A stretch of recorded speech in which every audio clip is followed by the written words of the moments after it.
Assalamualaikum warahmatullahi wabarakatuh. Alhamdulillah. Alhamdulillahi rabbil alamin. Hamdan kathiran tayyiban mubarakan fih, kama yuhibbu rabbuna wa yarda. Wa ashhadu an la ilaha illallah wahdahu la sharika lah, lahul asma'ul husna was sifatul ula.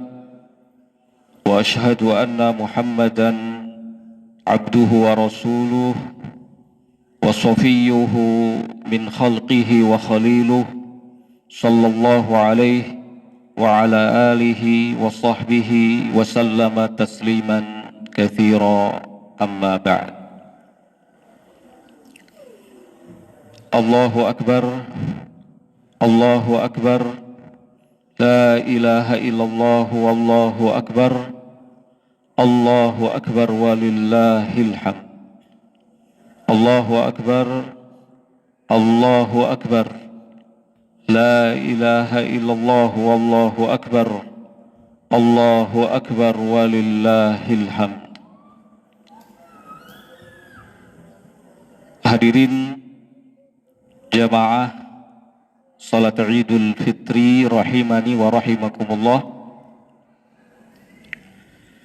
Tidak ada kata yang pantas untuk kita ucapkan di pagi hari ini, di tempat ini, selain syukur kita kepada Allah Subhanahu wa Ta'ala yang telah memberikan taufik kepada kita, memberikan kemudahan dan kesempatan sehingga kita dapat melaksanakan khususnya ibadah puasa di bulan Ramadan. Oleh karena itu, kita memohon kepada Allah Subhanahu wa Ta'ala agar menerima seluruh amal ibadah yang telah kita kerjakan, baik puasanya, sholat malamnya, bacaan Al-Qur'annya, sedekahnya, dan juga ibadah-ibadah lainnya. Amin ya rabbal alamin. Hadirin sidang sholat Id rahimani wa rahimakumullah.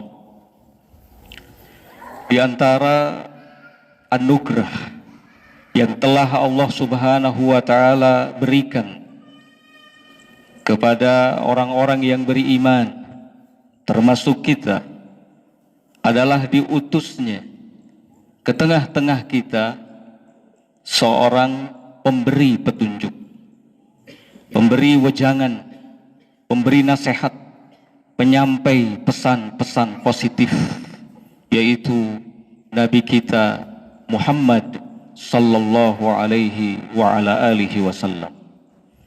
Allah Subhanahu wa Ta'ala menyatakan di dalam firman-Nya, laqad mannallahu 'alal mu'minin idz ba'atsa fihim rasulan min anfusihim yatlu 'alaihim ayatihi wa yuzakkihim wa yu'allimuhumul kitaba wal hikmah. Sungguh Allah telah memberikan karunia yang begitu besar kepada orang-orang yang beriman, yaitu ketika Allah utus ke tengah-tengah mereka seorang Rasul dari golongan mereka sendiri.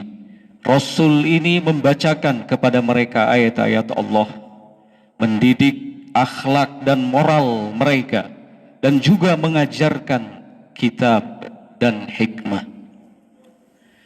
Memang kita tidak hidup di zaman beliau sallallahu alaihi wa ala alihi wasallam, tetapi apa yang telah beliau tinggalkan adalah sesuatu yang sangat bermanfaat untuk kita, sesuatu yang akan menyelamatkan kita di dunia dan di akhirat, sesuatu yang bisa menghindarkan kita dari segala macam bentuk kebinasaan dan kesesatan. Beliau sallallahu alaihi wa ala alihi wasallam menyatakan dalam sabdanya, taraktu fikum amrain ma in tamassaktum bihima lan tadillu abada, kitabullah wa sunnati. Aku telah tinggalkan untuk kalian dua perkara. Selama kalian berpegang teguh kepada keduanya, maka kalian tidak akan pernah tersesat selama-lamanya, yaitu kitab Allah dan sunnahku. Semua pesan, semua nasihat, semua wejangan, semua arahan yang telah disampaikan oleh beliau sallallahu alaihi wa ala alihi wasallam tersimpan dan terabadikan dengan baik hingga hari ini, sehingga kita bisa membacanya dengan baik, kita bisa menelaahnya, kita bisa mempelajarinya. Dan inilah sesungguhnya janji Allah, sebagaimana Allah tegaskan dalam firman-Nya, inna nahnu nazzalna dzikra wa inna lahu lahafidun. Sesungguhnya kamilah yang telah menurunkan az-dzikra, wahyu, Al-Quran, as-sunnah, dan kami pulalah yang akan senantiasa menjaganya. Allahu Akbar, Allahu Akbar, la ilaha illallah, wallahu akbar, Allahu Akbar, walillahil hamd. Hadirin jamaah salat Idul Fitri rahimani wa rahimakumullah. Dari sekian banyak pesan, nasihat, wejangan dan arahan yang pernah disampaikan oleh beliau sallallahu alaihi wa ala alihi wasallam, salah satunya adalah yang tercantum di dalam hadis yang diriwayatkan oleh Imam Al-Baihaqi dari sahabat Ibnu Umar radhiyallahu taala anhuma. Rasulullah sallallahu alaihi wa ala alihi wasallam bersabda, "Shalli salata muwaddi'in ka'annaka tarah, fa in kunta la tarah fa innahu yaraka, wal ya'sa mimma fi aidin nas ta'ish ghaniyan wa iyyaka ma yu'tadharu minhu." Salatlah engkau seperti salatnya orang yang akan segera berpamitan kepada dunia, seakan-akan engkau melihat Allah. Ketika engkau tidak dapat melihatnya, maka sesungguhnya Dia akan melihatmu. Janganlah berambisi kepada apa yang ada di tangan manusia, niscaya engkau akan hidup berkecukupan. Dan hati-hati, jauhi oleh kalian segala sesuatu yang menjadi sebab di kemudian hari kalian meminta maaf karenanya. Hadirin sidang salat Id rahimani wa rahimakumullah. Setidaknya ada 4 pesan, ada 4 wejangan, ada 4 arahan yang disampaikan oleh beliau sallallahu alaihi wa ala alihi wasallam di dalam hadis ini, yang mendidik kita, menjaga kita agar menjalani kehidupan yang lebih berkualitas, baik dalam urusan keagamaan kita maupun dalam urusan keduniaan kita. Keempat, pesan, nasihat, arahan, wejangan tersebut antara lain yang pertama, sholli sholata muwaddi'in, sholatlah engkau seperti sholatnya orang yang akan segera berpamitan, segera meninggalkan dunia ini. Artinya, jagalah sholat, tunaikan sholat dengan penuh kekhusyuan, baik sholat yang wajibnya maupun sholat yang sunnahnya. Karena sholat adalah perkara yang besar. Sholat merupakan rukun kedua setelah syahadatain, la ilaha illallah Muhammad Rasulullah. Kewajiban sholat langsung disampaikan oleh Allah Subhanahu wa taala kepada Nabi kita Muhammad sallallahu alaihi wa ala alihi wasallam tanpa melalui perantara Jibril. Salat adalah sesuatu yang akan merubah pola dan gaya hidup kita. Karenanya Allah Subhanahu wa taala menyatakan, aqimis shalah, dirikanlah salat, innas salata tanha 'anil fakhsya'i wal munkar. Karena sesungguhnya salat itu akan dapat mencegah perbuatan yang keji dan perbuatan yang mungkar. Salat adalah sesuatu yang bisa membantu kita menyelesaikan berbagai macam persoalan, berbagai macam problem. Karena itu kana Nabiyyu sallallahu alaihi wa ala alihi wasallam idza hazabahu amrun shalla. Dulu beliau Nabi sallallahu alaihi wa ala alihi wasallam apabila dihadapkan kepada suatu masalah, suatu persoalan, maka beliau segera mendirikan salat. Banyak sekali persoalan, banyak sekali problem, banyak sekali kesulitan yang kita hadapi dalam kehidupan dunia ini. Bahkan ada di antaranya di luar kemampuan kita. Allah Subhanahu wa ta'ala perintahkan kepada kita untuk memohon pertolongan kepadanya. Salah satunya adalah melalui salat. Allah Subhanahu wa ta'ala berfirman, wasta'inu bis-sabri was-salah. Mintalah tolong kalian kepada Allah Subhanahu wa ta'ala melalui sabar dan salat. Hadirin jamaah salat Idul Fitri rahimani wa rahimakumullah. Pesan kedua, ka'annaka tarah fa in kunta la tarah fa innahu yarak. Seakan-akan engkau melihat Allah. Jika engkau tidak melihatnya, maka sesungguhnya Allah melihatmu. Artinya, penting bagi kita untuk menanamkan kesadaran bahwa kita selalu diawasi oleh Allah Subhanahu wa ta'ala dimanapun kita berada, baik saat kita ada di tengah-tengah khalayak ramai maupun ketika kita sendirian. Tidak ada seorang pun di antara kita yang luput dari pengawasan Allah Azza wa Jalla. Pengawasan Allah Azza wa Jalla begitu sempurna, meliputi segala hal, meliputi yang zahir, meliputi yang batin. Allah Subhanahu wa ta'ala menegaskan, wa ma tasqutu min waraqatin illa ya'lamuha. Tidak ada sehelai daun pun yang jatuh dari pohonnya melainkan Allah mengetahuinya. Allah tahu di mana jatuhnya, Allah tahu kapan jatuhnya, Allah tahu kemana jatuhnya. Bahkan Allah tahu apa saja yang kita sembunyikan di dalam hati-hati kita.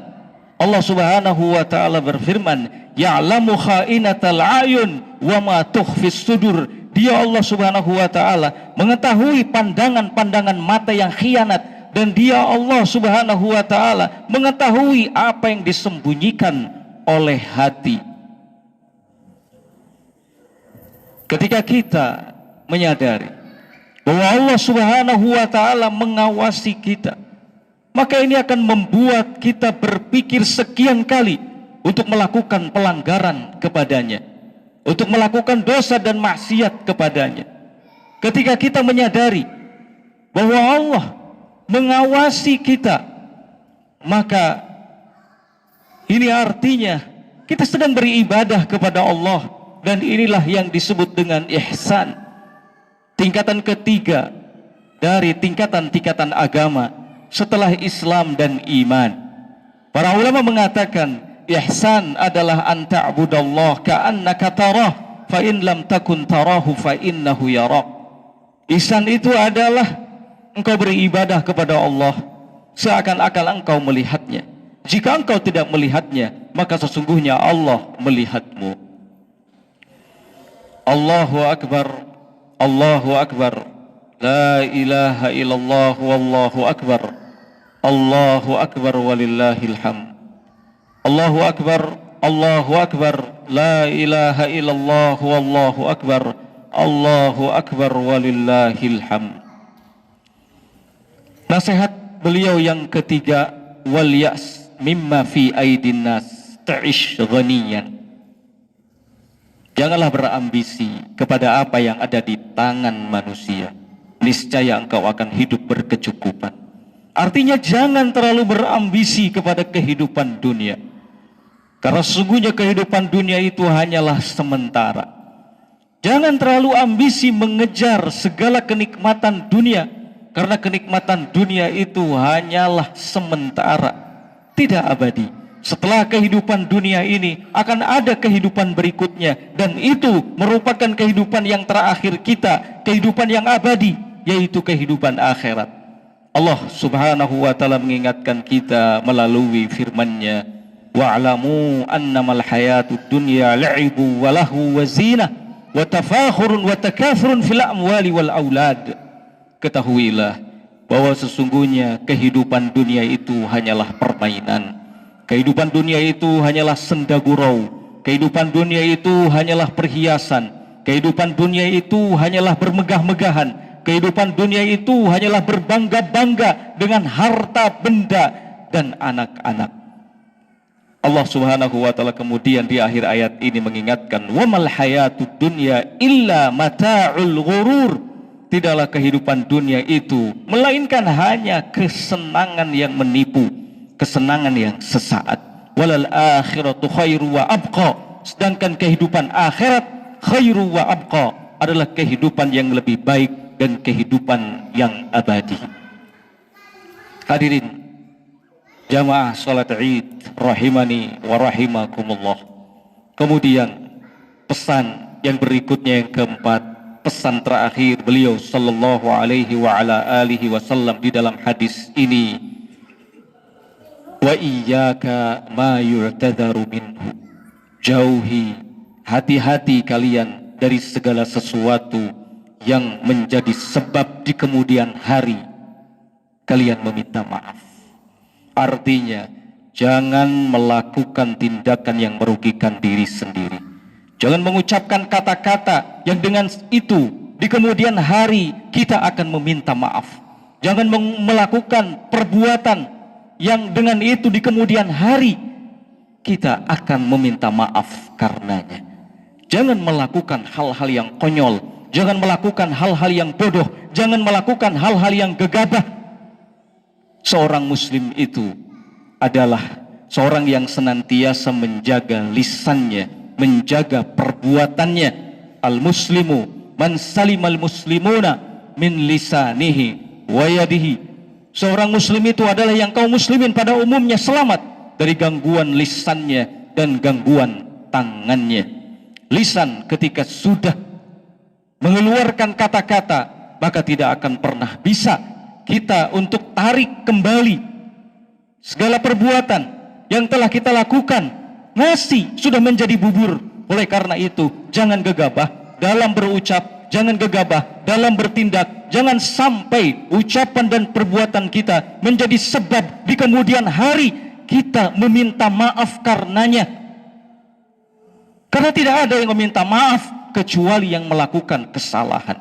Betul, meminta maaf adalah perbuatan yang kesatria, perbuatan yang besar, menandakan seseorang memiliki jiwa yang besar. Tetapi itu tidaklah lebih baik daripada memberi maaf. Karena itu Nabi kita Muhammad sallallahu alaihi wa ala alihi wasallam disifati dengan sosok yang senantiasa memberi maaf, bukan meminta maaf. Maka Nabi kita Muhammad sallallahu alaihi wasallam berpesan agar berhati-hati, jangan melakukan sesuatu, baik ucapan ataupun perbuatan yang justru menjadi sebab kita meminta maaf karenanya. Hadirin sidang salat Id yang dimuliakan Allah Subhanahu wa ta'ala, itulah 4 pesan yang disampaikan oleh Nabi kita Muhammad sallallahu alaihi wa ala alihi wasallam. Pesan yang begitu berharga buat kita, pesan yang dengannya akan terjaga kehidupan kita. Kita akan semakin berhati-hati ke depan, kita akan semakin menyadari bahwa diri kita ini lemah. Kita dituntut untuk memohon taufik, memohon pertolongan kepada Allah Azza wa Jalla. Allahu Akbar, Allahu Akbar, la ilaha illallah, wallahu Akbar, Allahu Akbar, walillahil hamd. Hadirin sidang salat Id rahimani wa rahimakumullah, demikian yang dapat saya sampaikan di kesempatan pagi hari yang mulia ini. Semoga bermanfaat. Semoga Allah Subhanahu wa ta'ala senantiasa menerima segenap amal ibadah yang telah kita kerjakan, Semoga Allah Subhanahu wa taala senantiasa menjaga lisan kita, menjaga perbuatan kita. Semoga Allah Subhanahu wa taala memberkahi setiap gerak langkah kita. Semoga Allah Subhanahu wa taala menjadikan lisan kita, apa yang kita ucapkan, apa yang kita perbuat menjadi sebab datangnya kebaikan untuk kita semuanya. Taqabbalallahu minna wa minkum salihal a'mal. Ja'alallahu 'idakum mubarakan. Rabbana atina fid dunya hasanah wa fil akhirati hasanah wa qina adzaban nar. Rabbana hab lana min azwajina wa dhurriyyatina qurrata a'yun waj'alna lil muttaqina imama. Wa akhiru da'wana anil hamdulillahi rabbil alamin. Wassalamualaikum warahmatullahi wabarakatuh.